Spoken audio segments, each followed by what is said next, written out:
Yeah. So we built it into some of the things that we were already doing.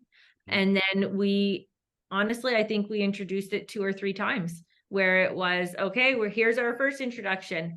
Let's get used to this aspect. And then it was, okay, we need to refine this and we're going to introduce this second part as well.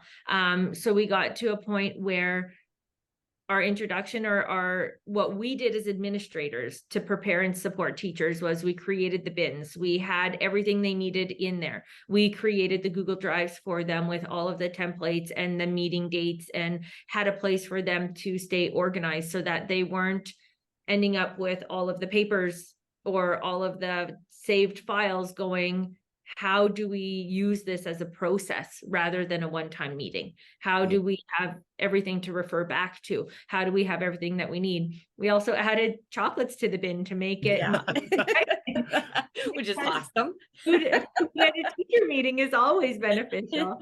Yeah, that's right. So we did have to introduce it a couple of times where we started with the roles and the meeting structure and the pre-meeting organizer.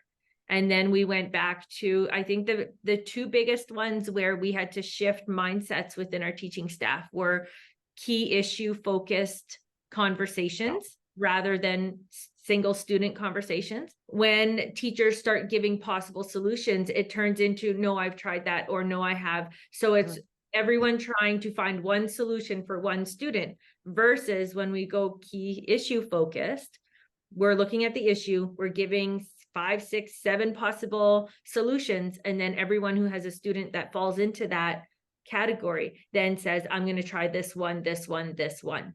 And then the conversation that's taken the same amount of time is now addressing 6 students instead of 1 student.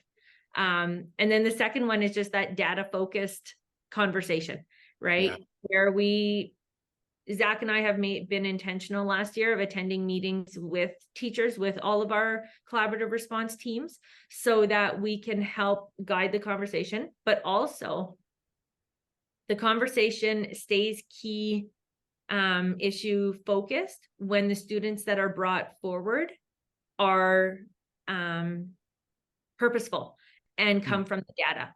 It is easier to talk about the data and talk about the key issue when we're not bringing forward just the student that's taken up the majority of our time in our classroom.